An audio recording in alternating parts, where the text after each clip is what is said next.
शुभ प्रभात प्रिय विद्यार्थियों, मैं मनीष कुमार आज नवीन संकल्प हिंदी पाठमाला के अध्याय 3 वह चिड़िया एक अलार्म घड़ी थी को लेकर प्रस्तुत हुआ हूँ। प्रिय विद्यार्थियों, पाठ 3 वह चिड़िया एक अलार्म घड़ी थी। इस पाठ के लेखक हैं श्री गोविंद कुमार गुंजन। इस पाठ में बताया गया है कि मनुष्य की आदत जो कभी नहीं जाती, वह कभी न कभी उसके ही आसपास रहने वाले पशु पक्षियों के कारण बदल जाती है और उन्हें उस परिवर्तन को स्वीकार करना पड़ता है। आइए जानते हैं इस पाठ के द्वारा। अध्याय 3 प्रारंभ। लेखक बताते हैं कि अब मोबाइल फोन में अलार्म होने के कारण अलार्म घड़ियां बाजार में नहीं मिलती हैं। पहले कलाई घड़ी पर एक सुंदर उपहार हुआ करती थी और परीक्षा में पास होने तथा कॉलेज में प्रवेश मिलने पर बच्चों को घड़ी दिलवाई जाती थी। कई सरकारी विभागों में सेवानिवृत्ति यानी रिटायरमेंट होने पर घड़ी देने की परंपरा थी, लेकिन लेखक का यह मानना था कि घड़ी व्यक्ति को नौकरी लगने पर दी जानी चाहिए ताकि वह समय के महत्व को जाने और समय पर काम पूर्ण करे और समय पर काम पर उपस्थित हुआ करे। इसलिए सेवानिवृत्ति पर घड़ी नहीं देनी चाहिए। लेखक को पहली बार कलाई घड़ी मिली जब उन्होंने कॉलेज में प्रवेश लिया और अलार्म घड़ी भी उन्हें कॉलेज में एक निबंध प्रतियोगिता में प्राप्त हुई। जब लेखक के पास कोई घड़ी नहीं थी और उनके पिताजी भी घड़ी नहीं पहना करते थे, तब उनके पिताजी उनसे कहते थे कि बेटा तकिए से कहकर सो जाओ, सुबह मुझे इतने बजे उठा देना। लेखक ने उस फॉर्मूले को अपनाया और सही पाया, लेकिन हकीकत बात यह है कि तकिया कभी किसी को नहीं जगाता। बचपन में हमारे माता पिता को पता होता है कि बच्चे को कब जगाना है, तो वे तकिए को हिला देते हैं। जब लेखक बड़ा हो जाता है तो तकिया उनकी बात मानना बंद कर देता है, यानी रात को देर तक जागकर पढ़ने और सुबह देर तक सोने के कारण उनके शरीर में थकान हो जाती है, आलस भर जाता था। इसलिए वो तकिए को कहकर भले ही सोते थे कि हे तकिए मुझे जगाना, लेकिन तकिया उनको नहीं जगा पाता था, क्योंकि बचपन में वे समय पर सोते थे तो उनके पिताजी तकिए को हिला देते थे और वो उठ जाते थे। लेखक कहते हैं कि उनके पास जो अलार्म घड़ी थी, जब वो खराब हुई तो फिर कभी ठीक ही नहीं हो पाई।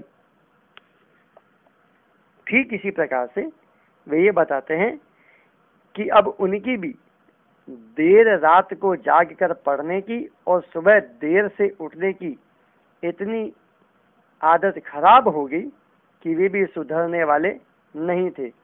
यह बात लेखक इसलिए कहते हैं कि उनके अंदर देर रात को जागकर पढ़ने की आदत एक बुरा रूप ले चुकी थी, इसलिए वे सुधरने वाले नहीं थे या वे अपनी आदत को बदलने वाले नहीं थे। इसका कारण यह भी था कि वे अब अकेले ही रहा करते थे।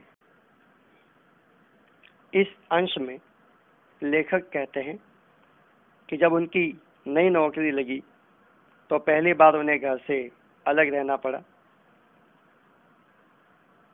उन्हें एक ऐसा कमरा किराए पर मिला जिसमें एक ही दरवाजा था। उस कमरे में उन्होंने महादेवी वर्मा, सुमित्रा नंदन पंत और सूर्यकांत त्रिपाठी जी की सुंदर तस्वीरें लगा दी। एक तरफ गोसाई तुलसीदास जी का चित्र था, उनकी बहुत सारी किताबें थी और उन किताबों को वो रातें जाग जाग कर पढ़ते थे, कविताएं लिखते थे। ये बातें ऐसा बताती हैं कि लेखक को साहित्य में बहुत रुचि थी। अब क्योंकि वो अकेले रहते थे, कोई उन्हें परेशान करने वाला नहीं था, इसलिए रात में देर तक जागते, लिखते, पढ़ते और फिर सुबह समय पर उठ नहीं पाते थे। इस कारण वो कहीं समय पर पहुंच नहीं पाते। लेखक अपनी किताबों की दुनिया में इतने खोए रहते थे कि उन्हें पता ही नहीं चला कब एक चिड़िया ने उनके कमरे में सुमित्रा नंदन पंत जी की तस्वीर के पीछे अपना घोंसला बना लिया। क्योंकि शाम को देर तक उनका दरवाजा खुला रहता था, इसलिए उनके घर में उस कमरे में कोई खिड़की या कोई वेंटिलेशन, जिसे रोशनदान कहते हैं, न होने पर भी वह आराम से आ जाती थी। लेखक आराम से सोते थे, लेकिन कभी ऐसा भी होता है कि हमारे आराम में कोई बाधा पहुंचा देता है। ऐसा ही लेखक के साथ भी हुआ। लेखक देर रात तक जगते थे, सुबह समय पर उठते नहीं थे। तो चिड़िया को यह बात पसंद नहीं है। चिड़िया उनके सिरहाने आकर के बैठ जाती थी और जोर जोर से ची ची की ध्वनि से पूरे कमरे को गूंजा करके उनको जगाने का प्रयास करती थी, ताकि वह उठ करके दरवाजा खोल दें। अब यह रोज का काम हो गया, क्योंकि कमरे में कोई दूसरी जगह बाहर जाने की नहीं थी, इसलिए चिड़िया रोज लेखक के सिरहाने आकर के बैठ जाती। अब चिड़िया को लेखक से डर नहीं लगता, बल्कि उसकी चादर पर आकर के खींचने लग जाती। लेखक को चिड़िया का गुस्सा, चिड़िया की तेज चींची देख करके मजा भी आता था। अब उसे ऐसा लगने लगा जैसे वह चिड़िया नहीं, बल्कि उसकी माँ है। जैसे बचपन में देर तक सोने पर माँ बड़े प्यार से और कभी कभी हल्की सी झुंझलाहट, गुस्से से उन्हें जगाया करती थी, वो एहसास, वो अनुभव, वो प्यार उन्हें याद आने लगा। उन्होंने चिड़िया के गुस्से को देखते हुए, माँ को याद करते हुए दरवाजा खोला। चिड़िया बहुत तेजी के साथ बाहर चली गई। शाम को फिर वह अपने स्थान पर आकर के बैठ जाती थी। अब यह रोज का ही काम हो गया था। लेखक कहते हैं, इस प्रकार वह चिड़िया मेरी अलार्म घड़ी बन गई। वह न केवल मेरे लिए मेरी माँ थी, जो मुझे बचपन में इस प्रकार से जगाया करती थी, बल्कि मेरे पास अब अलार्म घड़ी की कोई आवश्यकता नहीं रह गई थी। और वह चिड़िया इतना बड़ा उपकार कर रही थी कि सुबह के प्राकृतिक दृश्य को, सुबह की सुनहरी सूर्य की किरणों को, उस ताजा ठंडी हवा को, पुष्पों की सुगंधित गंध को, जिसे वह लेखक सोकर के खोता रहता था, जिसका अनुभव वह कभी नहीं कर पाता था, उस चिड़िया के कारण जब दरवाजे को खोलता तो वह अनुभव उसे प्राप्त होता। अब लेखक को सुबह उठने में आनंद आने लगा था।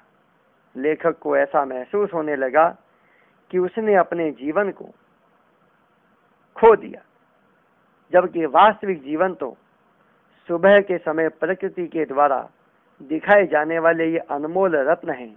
ये सुगंधित हवा, वो खिलते पुष्प, नदियों का कलकल करता बहता हुआ जल, दूर दिखाई देने वाले नीले पहाड़, ये सभी चीजें अब उसे अपनी ओर आकर्षित करने लगी थी। अब उसे ऐसा लगने लगा था कि वह चिड़िया किसी अलार्म घड़ी की किर-किर तीखी ध्वनि नहीं थी, किसी यंत्र की, किसी मशीन की ध्वनि नहीं थी, बल्कि माँ की याद दिलाने वाली एक अनुपम छवि थी। वह एक अपनेपन की पुकार थी जो उसे हमेशा जगाती थी कि वह उठे और प्रकृति के इस दृश्य का आनंद ले। उस चिड़िया ने लेखक को यह महसूस कराया कि इस प्रकृति रूपी दिव्या में बहुत सारे रत्न हैं।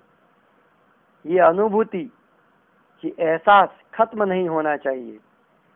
ये सारी चीजें हमें दिन में भी दिखाई देती हैं, लेकिन उनका वास्तविक आनंद हम केवल प्रातः काल में ही ले सकते हैं। इसलिए मनुष्य को प्रातः अवश्य उठना चाहिए। पाठ के अंतिम अंश तक आते हुए लेखक इस बात को स्पष्ट कर देते हैं कि जिस चिड़िया ने मुझे प्रकृति के सुंदर स्वरूप का दर्शन कराया, उसका उपकार वे कभी नहीं भूल सकते, क्योंकि उन्हें वह अनुभव दिया जिसे वो सो कर के खो रहे थे। वे उस चिड़िया के उपकार को मानते हैं। लेखक ये भी कहते हैं कि जब वो दरवाजे को खोलते तो ताजी सुबह सूर्य की सुरभि से भरी हुई, सुगंध से भरी हुई किरणों को लेकर के जब कमरे में प्रवेश करती तो पूरे कमरे में प्रकाश, चमक फैल जाती थी और कमरा उजाले से भर जाता था। लेखक के मन में छाया हुआ आलस दूर हो जाता था।